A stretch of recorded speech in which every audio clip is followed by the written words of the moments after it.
Voltei de viagem e encontrei minhas coisas no jardim. Foi quando descobri que minha bondade havia se tornado minha maior fraqueza e meu silêncio, minha maior força. Meu nome é Helena Santana Pereira. Tenho 68 anos e nunca pensei que chegaria o dia em que precisaria contar essa história. Mas aqui estou, sentada na sala do meu apartamento, olhando para a cidade de Campinas se acender com as luzes da noite e sentindo que preciso dividir com vocês o que aconteceu comigo. Sempre fui uma mulher de postura. Minha mãe me ensinou desde pequena que uma senhora deve se portar com dignidade, mesmo quando o mundo parece desabar ao seu redor. Aos 68 anos, carrego comigo décadas de experiência, algumas cicatrizes no coração e uma força que eu mesma não sabia que existia. Eu havia acabado de voltar de uma semana na casa da minha irmã Alzira, em Ribeirão Preto. Fazia 2 anos que não nos víamos, e ela insistiu tanto para eu ir visitá-la que acabei cedendo. Foi uma semana gostosa, relembrando a infância, conversando até tarde, me sentindo útil ajudando ela com algumas coisas da casa. Me senti renovada, lembrando de quem eu era antes de me tornar só a mãe do Ricardo e a avó do Lucas e da Sofia. Mas a vida tem dessas ironias cruéis. Voltei para casa numa tarde de terça-feira, com a mala ainda cheirando ao perfume da casa da Alzira e o coração quentinho das conversas que tivemos. O ônibus me deixou no ponto, e caminhei as 3 quadras até minha casa. A mesma casa onde criei meu filho Ricardo, onde recebi meus netos Lucas e Sofia, onde construí uma vida inteira de memórias. Foi quando vi. Minhas coisas estavam todas espalhadas no jardim da frente. Roupas, livros, fotografias, móveis pequenos, tudo jogado ali, como se fossem objetos sem valor. Meu coração disparou, e por um momento pensei que havia sido um assalto, algum tipo de vandalismo. Mas então vi o bilhete. Estava grudado na porta da frente, escrito com a letra que eu conhecia desde que ensinei Ricardo a escrever. Desculpa, mãe. Meus sogros vão morar aqui. Não tem mais espaço para você. Minhas pernas tremeram e precisei me apoiar no portão para não cair. 42 anos. 42 anos eu dediquei àquele menino que se tornou homem, que se casou com Camila e me deu 2 netos lindos. 42 anos sendo mãe, avó, cuidadora, a mulher que sempre estava ali quando precisavam. E ali estava eu, na minha própria casa, lendo um bilhete que me expulsava da minha própria vida. Senti uma mistura de raiva, tristeza e algo que não conseguia nomear. Mas o que mais me marcou foi o silêncio. Não chorei, não gritei, não bati na porta. Fiquei ali parada, olhando para aquele bilhete, sentindo algo se transformar dentro de mim. Era como se uma Helena que eu não conhecia estivesse nascendo naquele momento. Peguei meu celular e liguei para a Dona Márcia, minha vizinha e amiga há mais de 15 anos. Ela chegou em menos de 10 minutos, com aquele olhar preocupado que só as verdadeiras amigas conseguem ter. Quando viu a cena, suas palavras foram diretas. Helena, isso é uma humilhação. Você não merece isso. Mas eu já não estava mais na fase de me perguntar se merecia ou não. Estava na fase de decidir o que fazer com aquela situação. Dona Márcia me ajudou a recolher minhas coisas, todas elas. Cada peça de roupa, cada livro, cada fotografia que contava a história de uma vida inteira. Colocamos tudo no carro dela e eu disse apenas: vou para o meu apartamento. Ela me olhou surpresa. Poucos sabiam que eu havia comprado um apartamento no centro da cidade 3 anos antes, como investimento para o futuro. Era um lugar pequeno, mas era meu, completamente meu. E naquele momento, se tornou meu refúgio. Chegamos ao apartamento quando o sol estava se pondo. Era um lugar simples, mas acolhedor. 2 quartos, uma sala, uma cozinha que dava para preparar minhas refeições com tranquilidade. Tinha uma varanda pequena de onde se via a cidade inteira, e ali, organizando minhas coisas em silêncio, eu senti algo que não sentia há muito tempo: paz. Dona Márcia ficou comigo até tarde, me ajudando a organizar tudo. Enquanto arrumávamos, ela me contou que havia visto os sogros de Camila chegando com mudança 2 dias depois que eu viajei. Eles planejaram isso enquanto você estava fora, Helena. Esperaram você sair para fazer essa maldade. Aquela informação me atingiu como um soco no estômago. Não havia sido um impulso, uma necessidade urgente.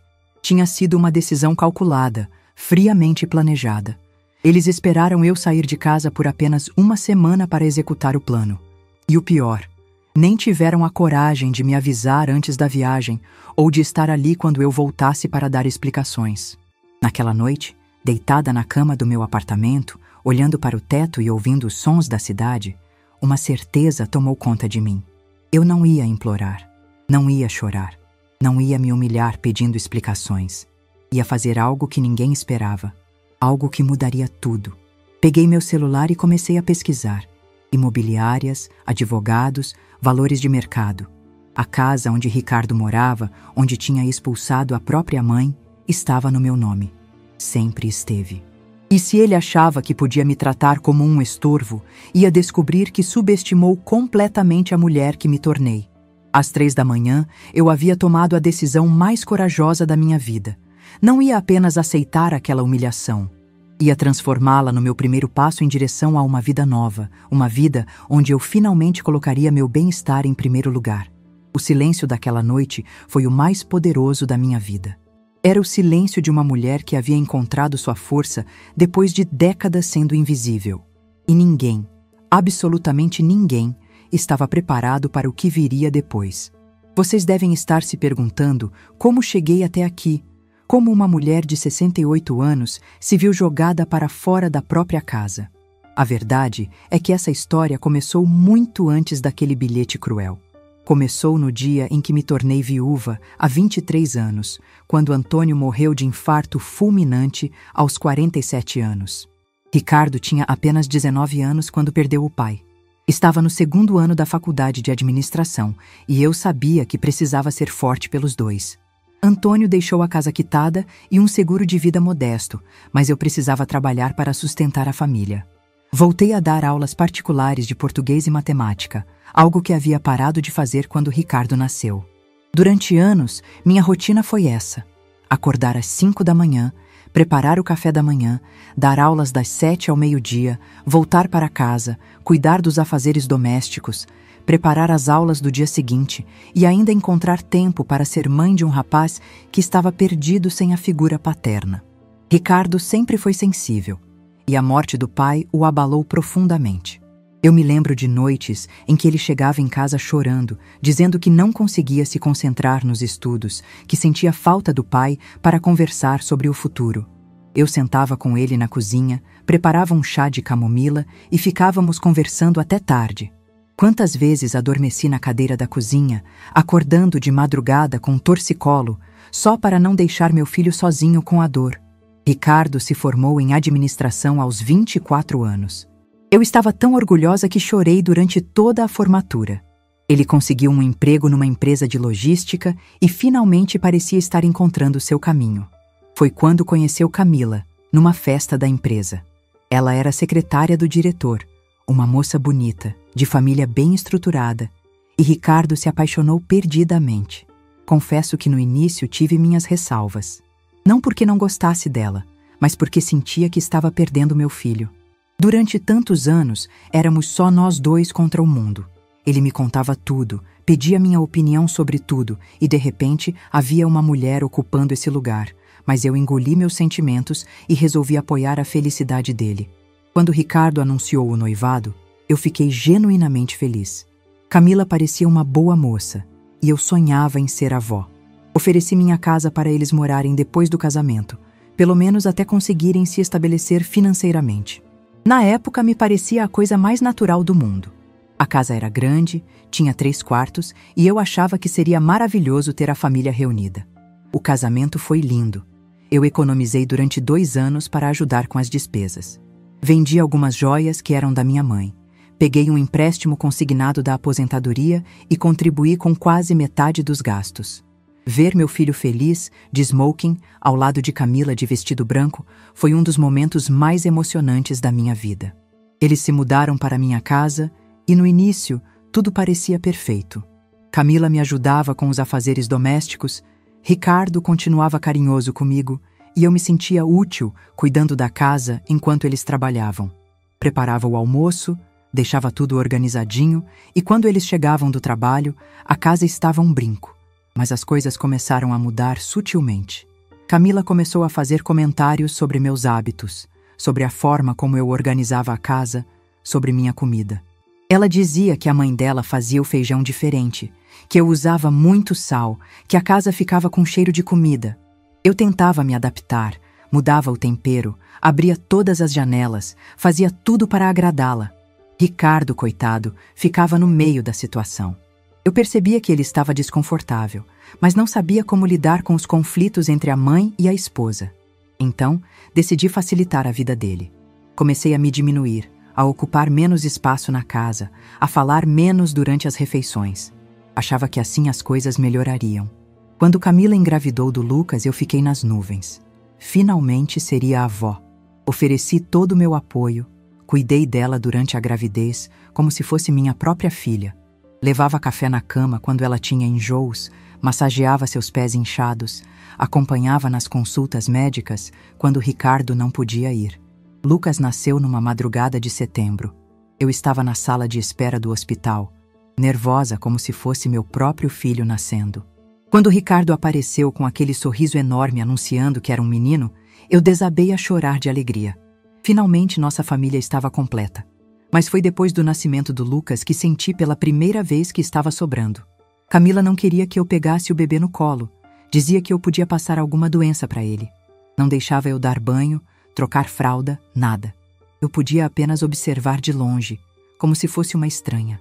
Quando sugeri que ela voltasse a trabalhar e eu cuidaria do Lucas, a resposta foi um não categórico. Camila disse que preferia colocá-lo numa creche a deixar com pessoas mais velhas, que podiam não ter reflexos rápidos para cuidar de uma criança. Cada palavra foi uma facada no meu coração. Mesmo assim, eu continuei tentando ajudar. Fazia as compras do supermercado, cuidava da casa, lavava e passava as roupas do bebê. Tudo para me sentir útil, para justificar minha presença na minha própria casa. Porque era disso que se tratava. Eu estava começando a me sentir uma intrusa na casa onde havia criado meu filho. A situação piorou quando Sofia nasceu, 2 anos depois. Camila ficou ainda mais possessiva com as crianças. Eu só podia brincar com eles quando ela permitia, e sempre sob supervisão. Se Lucas caísse brincando comigo, se Sofia chorasse no meu colo, eu recebia aquele olhar de reprovação que já conhecia tão bem. Ricardo parecia não perceber nada. Ou talvez percebesse e preferisse ignorar. Ele chegava cansado do trabalho. Brincava um pouco com as crianças, jantava e ia assistir televisão. Raramente conversava comigo sozinho, como fazíamos antigamente. Eu sentia que havia perdido não apenas meu lugar na casa, mas também meu lugar no coração do meu filho. Comecei a passar mais tempo no meu quarto, lendo livros, assistindo televisão sozinha. Saía para caminhar na praça, visitava a Dona Márcia, qualquer coisa para não incomodar a família. Minha presença havia se tornado um peso, uma obrigação que eles toleravam por educação. Foi nessa época que decidi comprar o apartamento. Eu havia juntado algum dinheiro das aulas particulares que ainda dava esporadicamente e uma parte do FGTS que tinha direito. Não falei com ninguém sobre isso. Simplesmente fui numa imobiliária, escolhi um apartamento pequeno no centro da cidade e comprei à vista. Na época, minha justificativa era que seria um investimento para o futuro. Mas, no fundo, eu sabia que estava providenciando uma saída. Uma saída para o dia em que não conseguisse mais fingir que estava tudo bem, que era bem-vinda na minha própria casa. O apartamento ficou alugado por 2 anos. O dinheiro do aluguel me dava uma sensação de segurança que eu não tinha há muito tempo. Era meu, completamente meu. Ninguém poderia me expulsar de lá, ninguém poderia me fazer sentir que estava sobrando. Quando o inquilino saiu, decidi não alugar novamente. Guardei as chaves numa gaveta do meu quarto e, vez ou outra, ia lá para arejar, limpar, verificar se estava tudo bem. Nessas visitas, eu me imaginava morando ali, tendo minha própria rotina, minha própria vida. Mas sempre voltava para casa achando que as coisas poderiam melhorar. Que talvez eu estivesse sendo dramática, que talvez fosse apenas uma fase. Afinal, Ricardo era meu filho, e eu não podia imaginar que ele fosse capaz de me tratar como uma estranha. Até aquele dia em que voltei da casa da Alzira e encontrei minhas coisas no jardim. Naquele momento, entendi que não estava sendo dramática. Estava sendo realista e que meu apartamento não era mais um investimento para o futuro. Era meu presente, minha liberdade, minha dignidade. Nos primeiros dias no meu apartamento, eu ainda estava em estado de choque. Acordava de manhã e por alguns segundos esquecia onde estava. A luz entrava diferente pelas janelas, os sons eram outros, até o cheiro era diferente. Mas havia algo naquele silêncio que me acalmava. Era um silêncio que me pertencia, sem julgamentos, sem olhares de reprovação. Dona Márcia aparecia todo dia para ver como eu estava. Ela trazia pão caseiro, às vezes um doce, sempre com aquele jeitinho carinhoso de quem entende que certas feridas só saram com tempo e afeto. Foi ela quem me contou os detalhes que eu precisava saber sobre o que aconteceu enquanto eu estive fora. Segundo ela, os sogros de Camila chegaram na quinta-feira seguinte à minha viagem. Vieram num caminhão de mudança, com móveis, televisão, geladeira, tudo. Não era uma visita temporária, era uma mudança definitiva. Dona Márcia viu quando eles começaram a tirar minhas coisas do quarto principal e colocar as coisas deles no lugar. Mas o que mais me chocou foi saber que os vizinhos comentavam sobre a situação há dias. Todos sabiam que eu havia sido expulsa da minha própria casa e ninguém acreditava que Ricardo fosse capaz de fazer isso comigo. Dona Teresa, que morava na esquina, disse para Dona Márcia que ficou esperando eu voltar para ver minha reação. A vergonha que senti foi devastadora. Imaginar que toda a vizinhança sabia da minha humilhação, que eu havia me tornado assunto de comentários, foi como levar um tapa na cara. Mas ao mesmo tempo, foi libertador. Não tinha mais como fingir que estava tudo bem, não tinha mais como me esconder atrás de desculpas. No terceiro dia, Ricardo apareceu. Toquei a campainha e quando abri a porta, ele estava lá com aquela cara de constrangimento que eu conhecia desde criança. Entrou sem dizer nada. Olhou ao redor do apartamento com surpresa, como se não acreditasse que eu tivesse um lugar para morar. Ele começou com aquela conversa mole que eu já esperava. Disse que não foi ideia dele, que os sogros de Camila ficaram sem ter onde morar porque venderam a casa deles, que era uma situação temporária. Falou que eu podia visitar as crianças sempre que quisesse, que elas sentiam minha falta. Eu escutei tudo em silêncio, servindo café, agindo como se fosse uma visita normal. Mas por dentro, algo estava fervendo. Cada palavra dele soava falsa, cada justificativa parecia um insulto à minha inteligência. Quando ele terminou de falar, eu disse apenas: "Entendo, Ricardo. Você tomou uma decisão." Ele ficou esperando eu dizer mais alguma coisa. Talvez esperando que eu fizesse drama, que chorasse, que implorasse para voltar. Mas eu não fiz nada disso. Apenas continuei tomando meu café, olhando para ele com a mesma serenidade com que olharia para um estranho. O desconforto dele era visível. Tentou mudar de assunto, perguntou sobre o apartamento, sobre como eu estava me adaptando. Respondi com monossílabos, sempre educada, sempre cordial, mas sem dar abertura para a intimidade. Ele era meu filho, mas naquele momento entendi que ser mãe não significava ser capacho.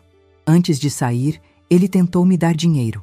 Tirou uma quantia do bolso e disse que era para ajudar com as despesas. Olhei para aquele dinheiro e senti nojo. Não nojo do dinheiro em si, mas nojo da situação. Era como se ele estivesse tentando comprar minha aceitação, meu silêncio, minha dignidade. Peguei o dinheiro e coloquei na mesa. Disse que não precisava, que tinha minha aposentadoria e minhas economias. Vi a surpresa nos olhos dele. Acho que ele esperava que eu fosse uma velha dependente, necessitada, que aceitaria qualquer migalha para sobreviver. Mas eu não era essa mulher. Depois que ele saiu, fiquei pensando em como as pessoas subestimam os idosos. Acham que somos frágeis, incapazes, que não temos recursos próprios. Ricardo ficou genuinamente surpreso ao descobrir que eu tinha um apartamento, que tinha condições de me sustentar. Ele me via como uma carga, um peso que precisava ser carregado. Foi nesse momento que tomei consciência do que havia acontecido comigo ao longo dos anos. Eu havia me tornado invisível na minha própria vida. Tinha me transformado numa sombra, numa pessoa que existia apenas para servir aos outros. Meus desejos, meus sonhos, minha individualidade, tudo isso havia sido engolido pela função de ser mãe e avó. Comecei a lembrar de quem eu era antes de me casar, antes de ter filho. Eu era Helena Santana, uma moça com sonhos, com opinião própria, com personalidade. Gostava de ler, de conversar sobre política, de dar risada. Tinha amigas, tinha vida social, tinha planos para o futuro. Onde estava essa Helena? Nos dias seguintes, comecei a me reconectar com essa versão de mim mesma. Comprei livros que tinha vontade de ler, assinei revista, organizei o apartamento do meu jeito. Cada decisão que tomava sozinha, por menor que fosse, me dava uma sensação de liberdade que eu havia esquecido que existia. Camila apareceu uma semana depois. Chegou com as crianças, Lucas e Sofia, numa tentativa clara de me sensibilizar. As crianças correram para mim, me abraçaram, disseram que sentiam minha falta. Meu coração se apertou, mas mantive a compostura. Camila começou com aquela conversa toda melosa, dizendo que eu estava fazendo falta na rotina das crianças, que elas perguntavam por mim todo dia. Disse que a situação era realmente temporária, que assim que os pais dela se organizassem, eu poderia voltar para casa.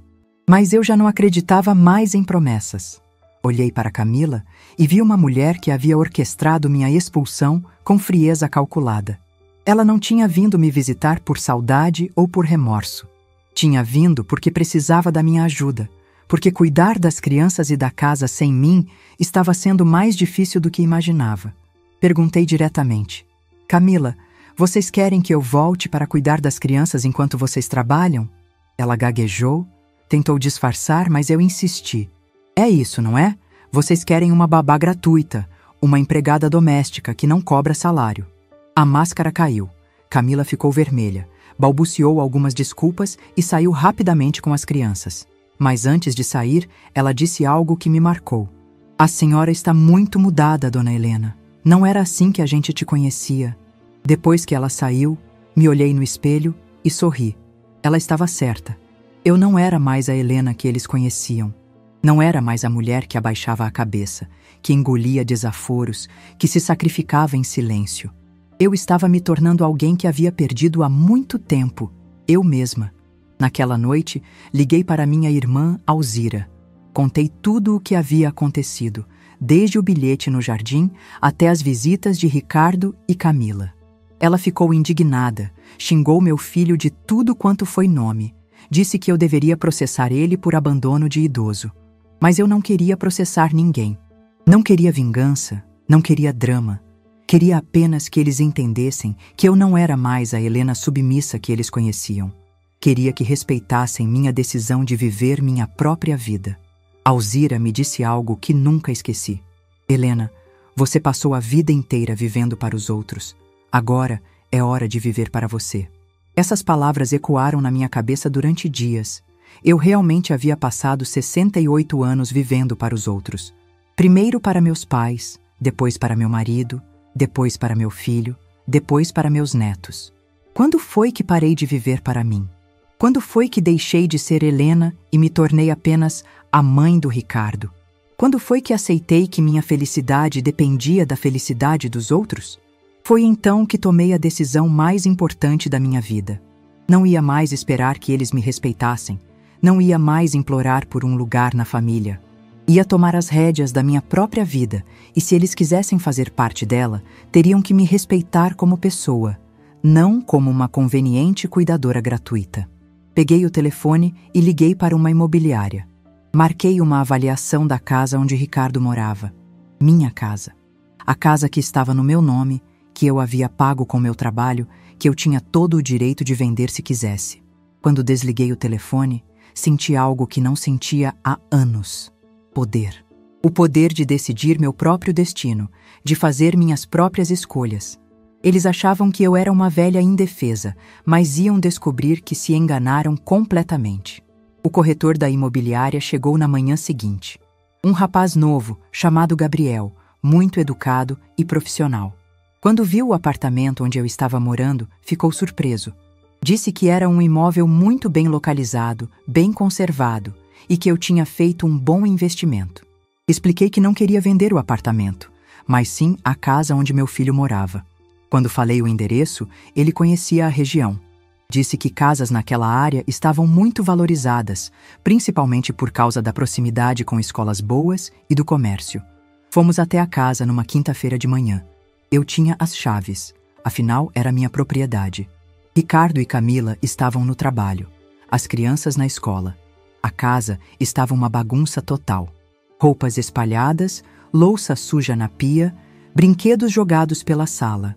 Os sogros de Camila estavam assistindo televisão no meu antigo quarto. Quando me viram, ficaram desconcertados. Eu me apresentei como a proprietária do imóvel e disse que estava ali com um corretor para fazer uma avaliação. O constrangimento deles foi visível. Tentaram explicar que eram família, que estavam só dando uma ajuda temporária. Gabriel fez seu trabalho profissionalmente. Mediu os cômodos, fotografou tudo, anotou as condições gerais da casa. Quando terminamos, ele me deu uma estimativa que me surpreendeu. A casa valia muito mais do que eu imaginava. O suficiente para eu viver confortavelmente pelo resto da vida. Disse para ele que pensaria sobre a venda, mas no fundo já havia decidido. Só precisava organizar tudo direitinho, fazer as coisas de forma legal e definitiva. Não queria deixar brecha para ninguém dizer que eu estava sendo precipitada ou vingativa. Naquela mesma tarde, procurei um advogado. Dona Márcia me indicou Dr. Henrique, um senhor da nossa idade que tinha escritório próximo ao centro.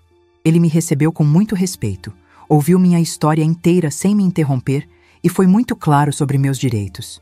Segundo ele, eu era a única proprietária da casa, podia vender quando quisesse e não precisava da autorização de ninguém. Disse que era comum pessoas idosas serem desrespeitadas por parentes que se achavam donos da situação, mas que a lei protegia meus direitos. Dr. Henrique também me orientou sobre uma coisa que eu não sabia. Podia dar um prazo para as pessoas que estavam na casa desocuparem o imóvel. Não precisava esperar eles saírem por vontade própria. Isso me deu uma sensação de alívio enorme. Decidimos que ele enviaria uma notificação oficial, dando prazo de 30 dias para a desocupação. Depois disso, colocaria a casa à venda. Tudo dentro da lei, tudo documentado, sem espaço para questionamentos. Quando saí do escritório do advogado, me senti mais leve do que havia me sentido em anos. Finalmente estava tomando atitudes concretas para mudar minha vida. Não estava mais esperando que os outros mudassem de atitude comigo. Estava mudando minha própria situação. Passei no banco e organizei minhas finanças. Tinha a aposentadoria, algumas economias, o dinheiro que vinha do aluguel do apartamento nos anos anteriores. Calculei que com a venda da casa teria tranquilidade financeira para o resto da vida. Poderia viajar, comprar coisas que sempre quis ter, ajudar causas que me interessavam. Dona Márcia ficou empolgada com meus planos. Ela disse que estava orgulhosa de ver como eu estava reagindo à situação. Contou que quando soube do que havia acontecido comigo, ficou com medo de que eu entrasse em depressão ou ficasse doente de desgosto. Mas eu estava me sentindo o contrário. Estava mais disposta, mais animada, mais interessada na vida do que havia estado em muito tempo. Era como se aquele choque inicial tivesse despertado uma energia que estava adormecida dentro de mim. Comecei a sair mais, a conhecer outros lugares na cidade. Fui ao teatro, coisa que não fazia há décadas. Assisti a uma peça sobre uma mulher que descobria sua força depois dos 50 anos. Chorei durante toda a apresentação, mas eram lágrimas de identificação, não de tristeza. Também me inscrevi num grupo de terceira idade da igreja do bairro. Não que eu fosse muito religiosa, mas queria conviver com pessoas da minha idade, trocar experiências.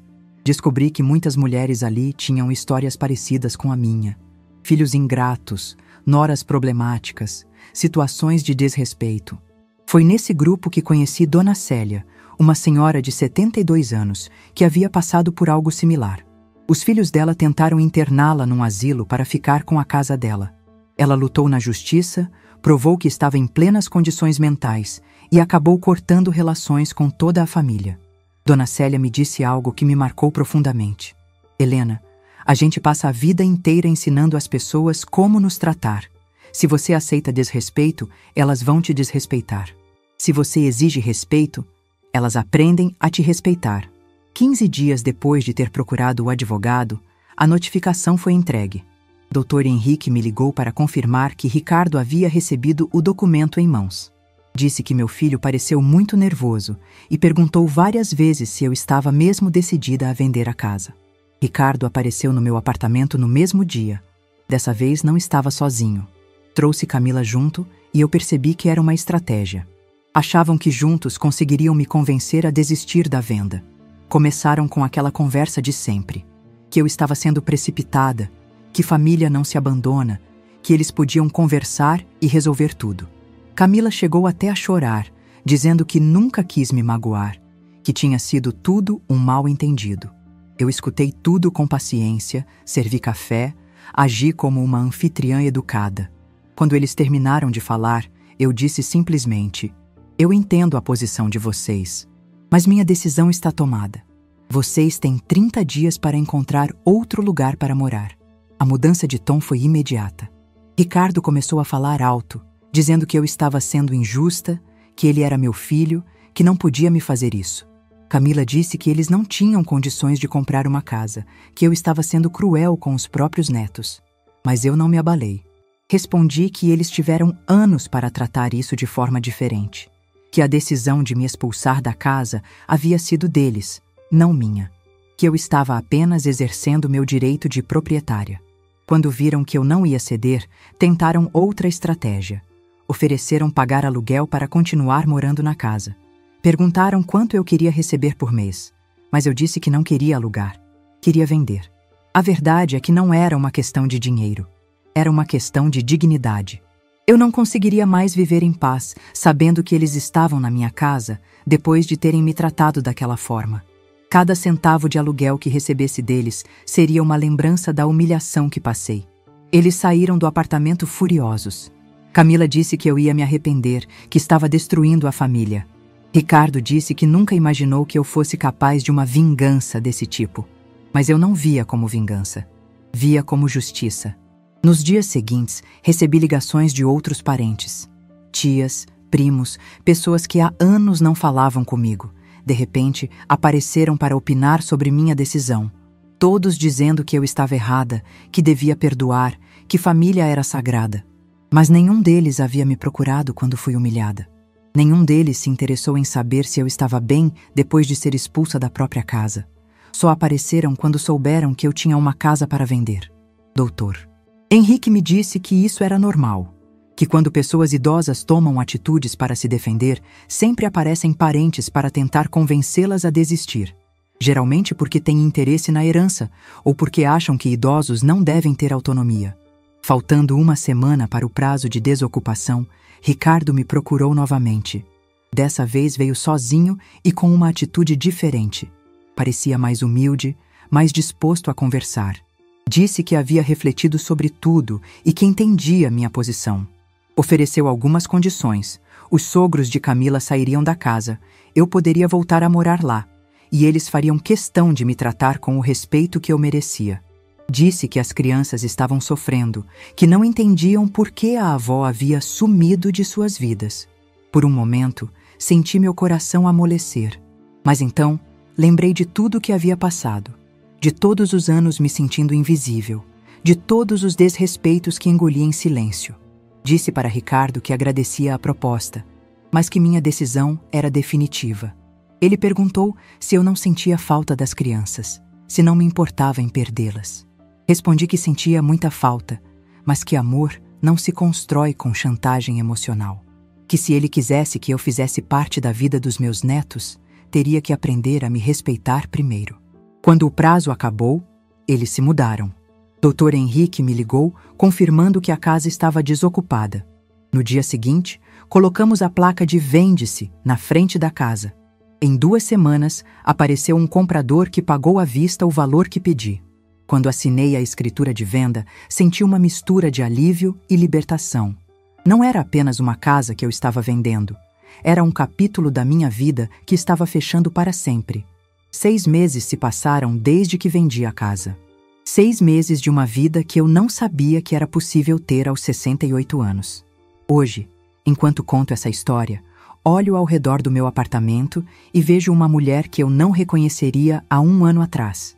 Com o dinheiro da venda, paguei todas as minhas dívidas pequenas, investi uma parte em aplicações seguras e separei uma quantia para realizar sonhos que havia guardado numa gaveta da alma.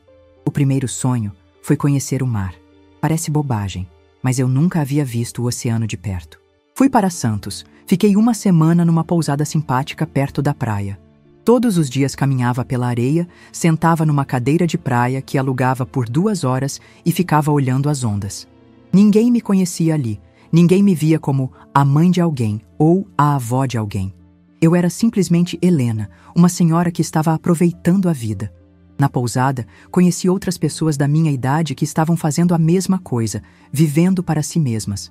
Dona Aparecida, de 73 anos, estava viajando pelo Brasil inteiro depois que ficou viúva. Seu Joaquim, de 70 anos, havia se aposentado e decidiu conhecer cada praia do litoral paulista. Eles me contaram histórias parecidas com a minha. Filhos que os viam como peso, famílias que os tratavam como móveis velhos. Mas ali, naquela pousada, todos nós éramos pessoas livres, fazendo escolhas próprias, gastando nosso próprio dinheiro como queríamos.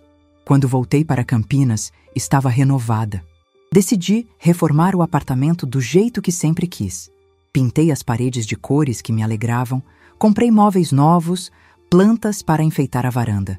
Cada escolha era minha. Cada gasto era decidido por mim. Comprei um celular novo e aprendi a usar as redes sociais.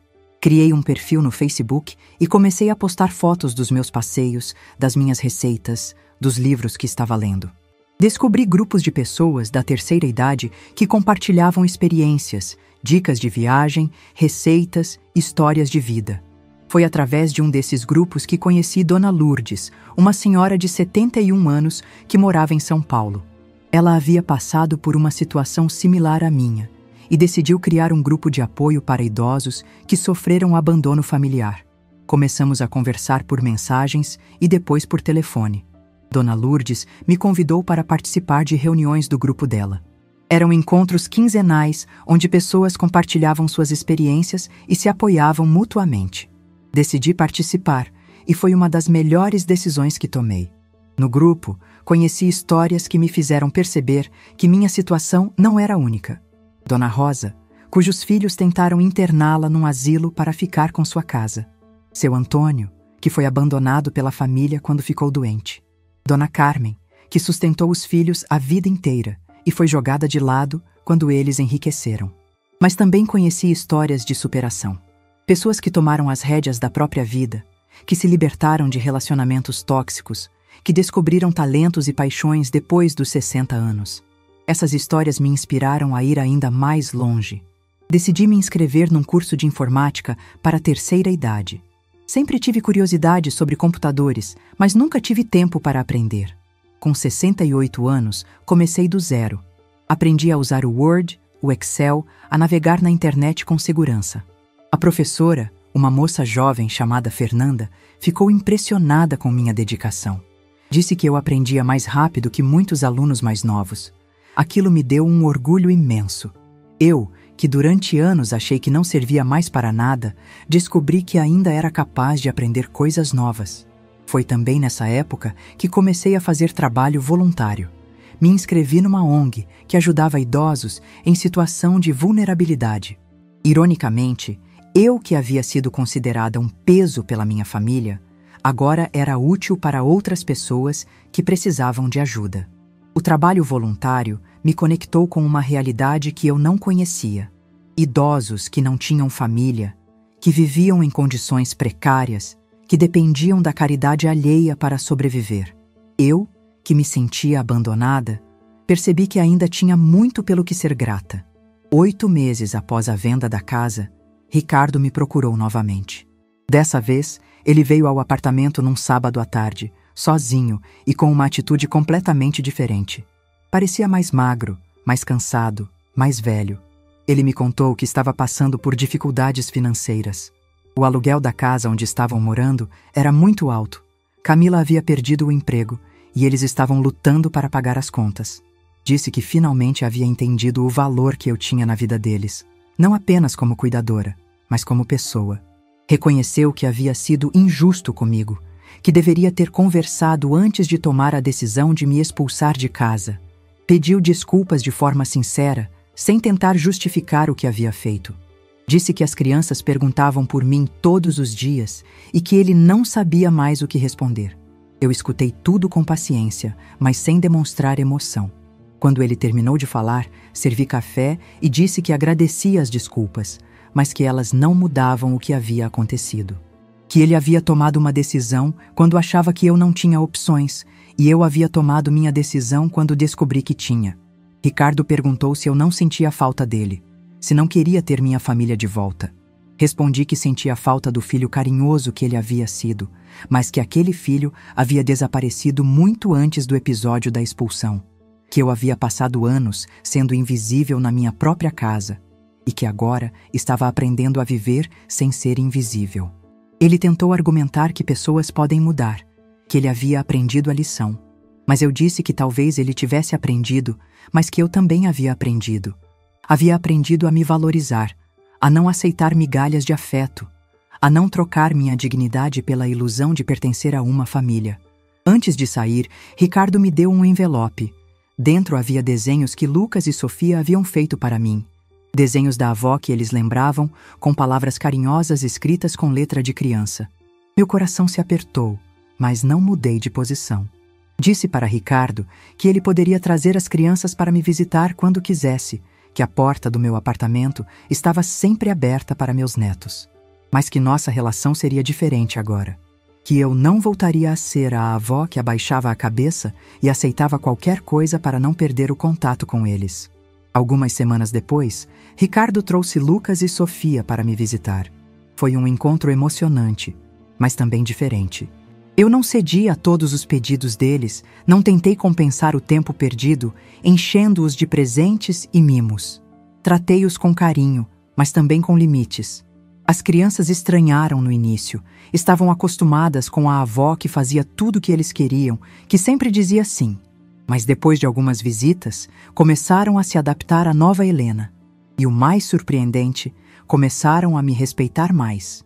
Lucas, que agora tem 12 anos, me disse numa dessas visitas que eu estava diferente, mas legal. Quando perguntei o que ele queria dizer, ele respondeu: "Agora você fala o que pensa, vovó. Antes você só concordava com tudo." Aquela frase me marcou profundamente. Camila nunca mais apareceu no meu apartamento. Segundo Ricardo, ela tinha dificuldade para aceitar a nova dinâmica. Não conseguia entender como eu havia mudado tanto em tão pouco tempo. Mas a verdade é que eu não havia mudado. Eu havia apenas voltado a ser quem sempre fui. No meu primeiro aniversário após a venda da casa, organizei uma festa no meu apartamento. Convidei Dona Márcia, as amigas do grupo da terceira idade, os colegas do trabalho voluntário, as pessoas que havia conhecido nos cursos. Minha casa ficou cheia de gente que realmente gostava de mim. Ricardo trouxe as crianças para a festa. Elas ficaram surpresas ao ver tantas pessoas diferentes comemorando comigo. Lucas me perguntou quem eram todas aquelas pessoas e eu respondi: "São meus amigos, minha nova família." Ele ficou pensativo e depois disse: "Você tem muitos amigos, vovó." Durante a festa, olhei ao redor e vi algo que não via há décadas.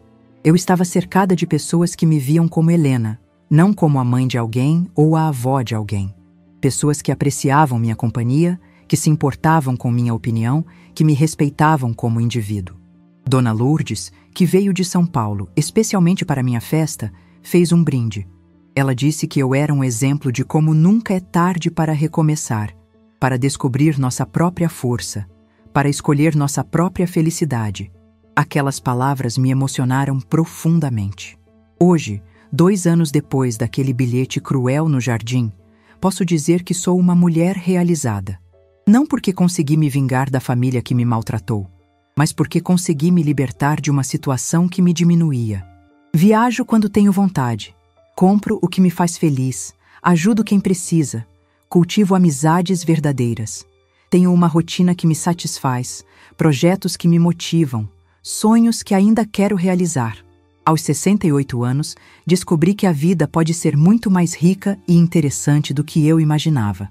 Ricardo e eu mantemos contato, mas em bases completamente diferentes. Ele me respeita porque aprendeu que não tem escolha. Eu não sou mais a mãe desesperada por migalhas de afeto. Sou uma mulher independente que escolhe quando e como se relacionar com ele. As crianças me visitam regularmente e estou construindo uma relação saudável com elas. Não sou mais a avó que tenta comprar amor com sacrifícios.